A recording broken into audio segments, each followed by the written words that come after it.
não tomar 2 gols, mas reagir, empatar, jogando melhor, e aí falha de novo o setor defensivo e perde mais uma, 3-2 para bacana. Essa equipe do Mirassol é muito interessante, hein?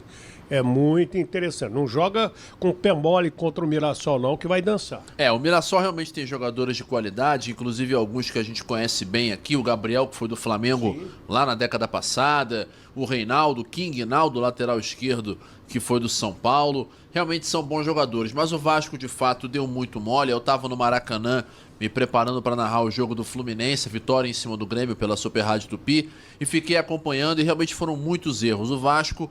ele fez aquilo que... não lembro quem inventou essa frase, mas acho que até alguém nosso aqui, que diz que o Vasco encheu o balde de leite e aí depois deu um pontapé e derramou o leite todo. Quer dizer, perdendo por 2-0, verdade que já com erros defensivos, acabou conseguindo reagir e depois acabou tomando o terceiro gol, até de maneira infantil também, aquele erro básico de cruzamento na área e esse drama muito antigo. E isso fez o Fernando Diniz, o técnico vascaíno, reconhecer a necessidade de se contratar um zagueiro. Ele Deixa eu falou entender, isso. peraí. Vai contratar um zagueiro para marcar os zagueiros do Vasco? Não, vai contratar um zagueiro que chegue para ser titular e resolva o problema. Para fechar a porta. Para fechar a porta de vez. Depois do jogo do Mirassol, o Diniz foi perguntado sobre a questão de reforços. Ele falou, olha, já falei sobre isso. Não tem dinheiro. É uma pergunta repetida, mas a gente fala de novo, não tem muitos recursos, mas eu já avisei a diretoria de que é preciso trazer um reforço para o setor defensivo diante do contexto de erros defensivos do Vasco que não foram cometidos no sábado, foram cometidos no sábado, foram cometidos na quarta-feira, foram cometidos no domingo passado. Então não são novos. Ao longo dos últimos anos. Né? Exato, né? Mas botando na conta do Diniz, desde que ele chegou, sempre aconteceram e antes também. Eu sei que você tem uma memória boa. Qual foi a última grande zaga do Vasco? Aliás, você me ajuda a responder essa pergunta. Você sabe o que me veio à cabeça? Mauro Galvão e o Odivan. Não, eu diria que a última grande zaga do Vasco foi Dedé e Anderson Martins em 2011. Mas eu me lembro, aí eu já não lembro se foi Luan ou quem que foi, mas eu lembro que o Vasco em 2017 tinha uma boa zaga também, com o Anderson Martins na segunda passagem. Anderson Martins. Que depois acabou indo para o São Paulo.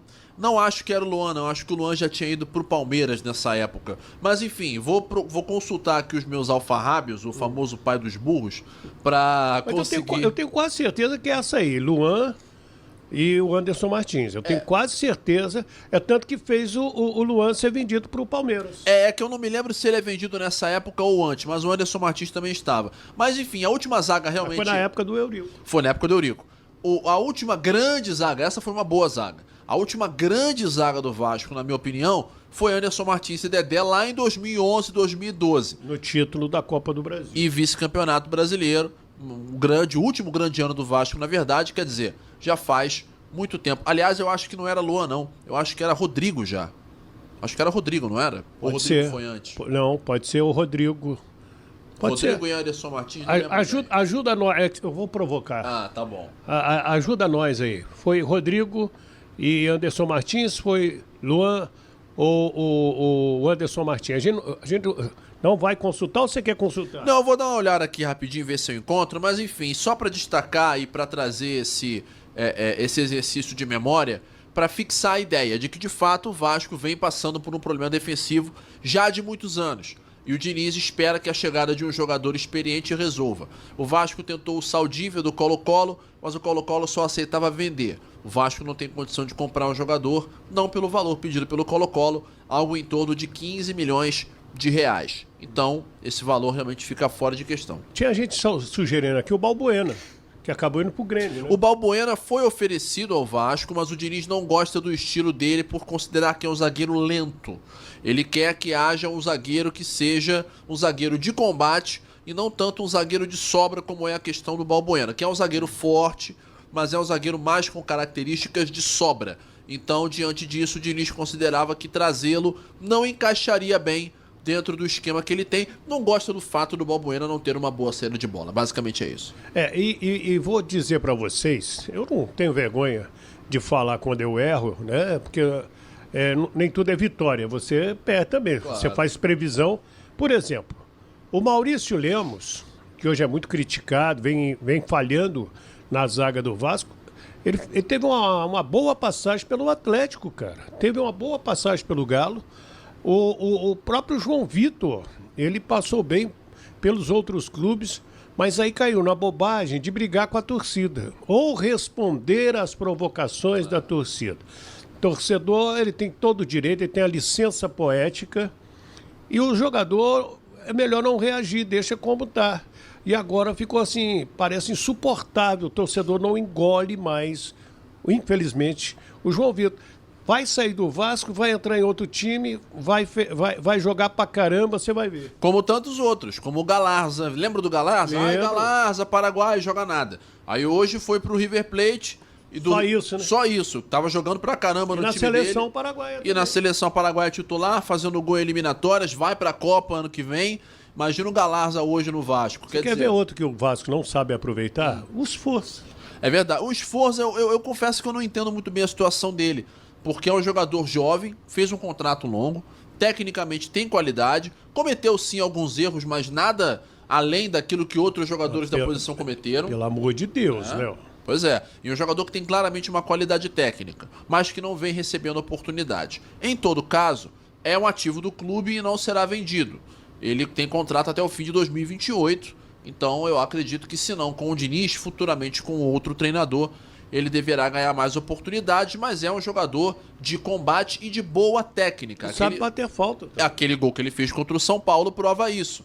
Então, por essa questão também, é um nome que poderia ser aproveitado. Mas, enfim, aí para o jogo contra o CSA, o Diniz certamente fará mudanças na defesa por essa preocupação em relação aos erros, mas também por questão de disciplinar, né? Porque o Léo Jardim e o Paulo Henrique ficaram fora contra o Mirassol pela suspensão. Agora é Copa do Brasil, é outra competição. O Léo Jardim e o Paulo Henrique voltam. Só que o João Vitor aqui não joga, porque ele foi expulso na ida contra o CSA. Isso. Então deve ser Maurício Lemos e Lucas Freitas a dupla de zaga. E quem deve ganhar uma chance, já adiantando ao que provavelmente você iria perguntar, quem deve ganhar uma chance no banco deve ser o Oliveira. Lembra que ele ainda está no Vasco? O Lucas Oliveira. Pois é. Por quê?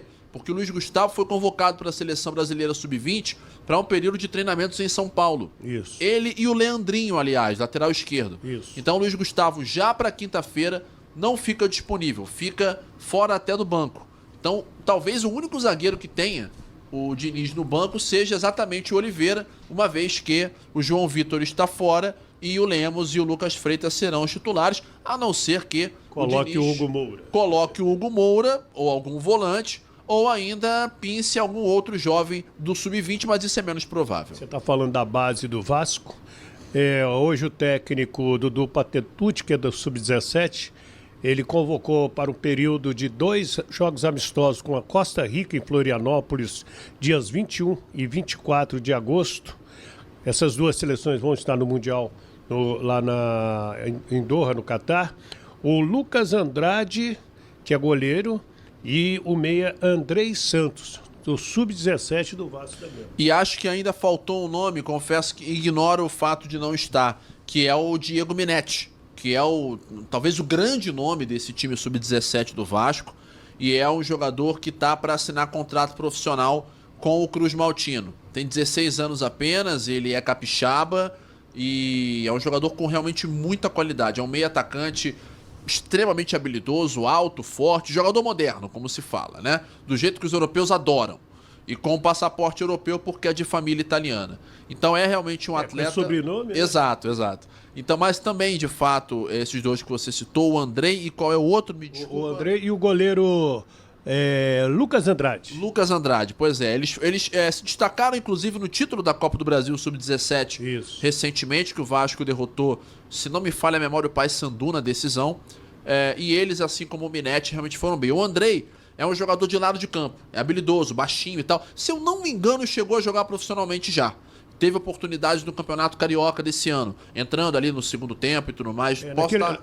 No início do campeonato. Isso, ali naqueles jogos contra Bangu, Nova Iguaçu.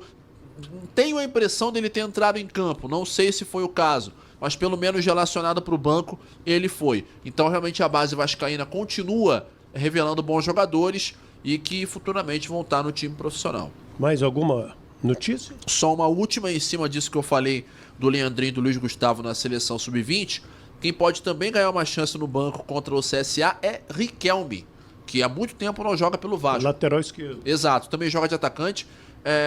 Também, assim como esses que eu citei, chegou a ter alguns minutos do Campeonato Carioca, mas desde então vinha treinando em separado. Ia ser negociado, mas quando o Diniz chegou, falou, não, você fica com a gente. Ele chegou a jogar no Sport. Teve emprestado para o Sport, teve uma lesão muito grave de joelho, se não me engano, duas. Ele operou lá no Vasco. Teve que operar, ficou muito tempo parado, praticamente um ano. Mas é um jogador do qual o Diniz gosta muito, desde a primeira passagem dele em 21. O Riquelme na época estava surgindo, era aquele time que tinha sido vice-campeão da Copinha, ele, o Robinho, né, o Lucas Santos, vários outros jogadores que surgiam, e o Riquelme era daquela geração, só que ele era daquela geração com 16 anos, ele foi vice-campeão da Copinha Sub-20 com 16 anos, hoje ele está com 23, se não me engano, e é um jogador que o Diniz gosta muito, deve dar uma chance a ele no banco contra aliás, nem contra o CSA, provavelmente no próximo... Não, é contra o CSA sim, porque o Piton não pode jogar. Não, perdão, tô confundindo. O Piton tá pendurado contra o CSA. Ele não joga domingo contra o Atlético Mineiro no Brasileirão. Isso. Aí o Vitor Luiz deve ser o titular e o Riquelme pode ficar no banco. O que você achou? Comenta aí, fica à vontade, né? A gente precisa da sua opinião. Deixa o seu nome, o nome da sua cidade. Te prometo no próximo vídeo mandar aqueles abraços também.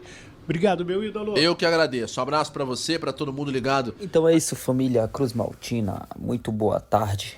Bem-vindo ao canal Vasco 98. A gente desde já agradece vocês sempre. A gente também pede pra você deixar seu like, se inscrever no canal, ativar o sininho de notificações. E vamos para as notícias adicionais. Mas antes, agradecendo aqui sempre. As imagens de canais estão sempre cedendo as imagens para nós, que é o canal aí do Elton Campos FC. Você que ainda não conhece o canal do Elton Campos, se inscreva no canal dele.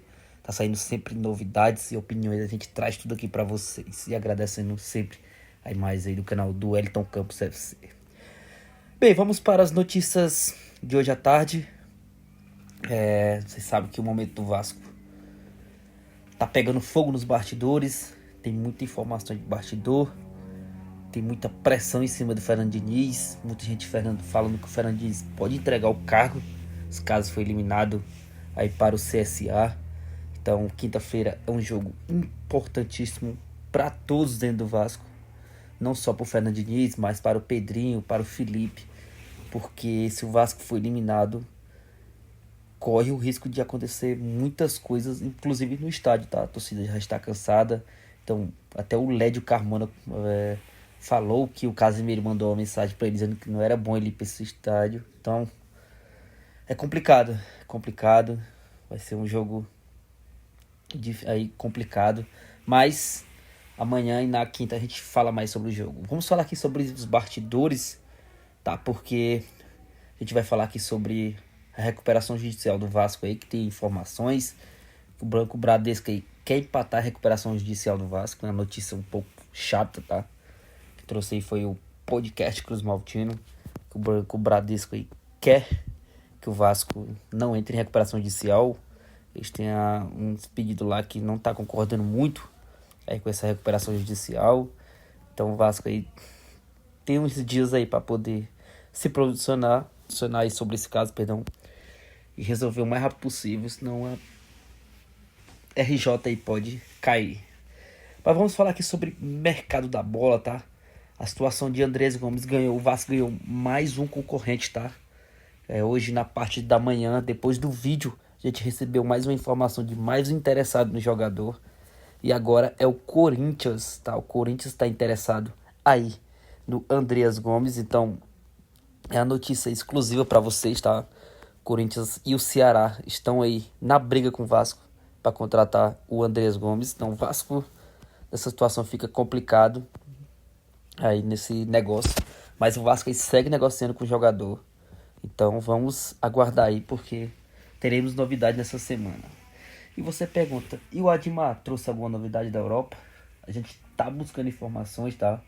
A informação aqui também, o Vasco tá monitorando aí a Série B, tá? A ESPN veio com essa informação de que o Vasco aí tá monitorando jogadores da Série B, e um desses jogadores é o Pedro Rocha, tá? Que a gente traz aqui pra vocês.